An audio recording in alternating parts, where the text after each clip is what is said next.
বৃষ্টির দিনে এই ধরনের একটা স্ন্যাক্স আহা বৃষ্টিতে তো জমেই যাবে। তো চলুন চিড়ের আমি একটা বানিয়ে নিয়েছি এখানে চপ।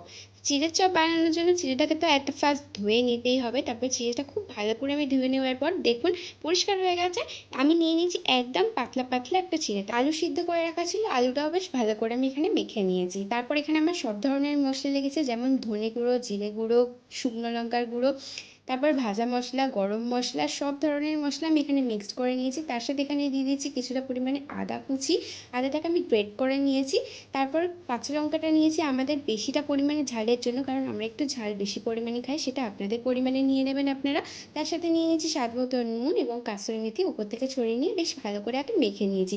তারপর মেখে নেওয়ার পর এখানে আমি ঘি নিয়ে নিয়েছি 1 চামচের মতো। ঘিটাকে ভালো করে উপর থেকে মাখিয়ে নিয়েছি এবং কর্নফ্লাওয়ার নিয়ে একদম একটুখানি টাইট করে ডো বানিয়ে নিয়েছি একটা।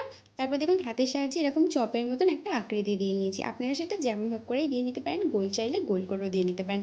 তারপর একটা বাটিতে দেখুন কর্নফ্লাওয়ার নিয়ে বেশ কিছুটা জল দিয়ে একটা ব্যাটার বানিয়ে নিয়েছি। এবং আমি ফার্স্টে এখানে সিমুই দিয়ে একটা আগে একটা কোটিং করে নেব।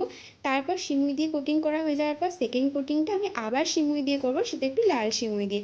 এবং দেখুন আমি সেকেন্ড কোটিংটা এখানে করছি এবং তেল একদম গরম গরম হবে। তার মধ্যে দেখুন এইভাবে আমি জাস্ট চপগুলোকে ছেড়ে দেবো। আমার দেখুন এখানে চপগুলো ছাড়া একদম রেডি। তো আমার তৈরি হয়ে গেছে সন্ধ্যেবেলার স্ন্যাক্স, দারুণ জমে গেছিলো। আপনারাও কিন্তু চিড়ের স্ন্যাক্স বানিয়ে দেখবেন।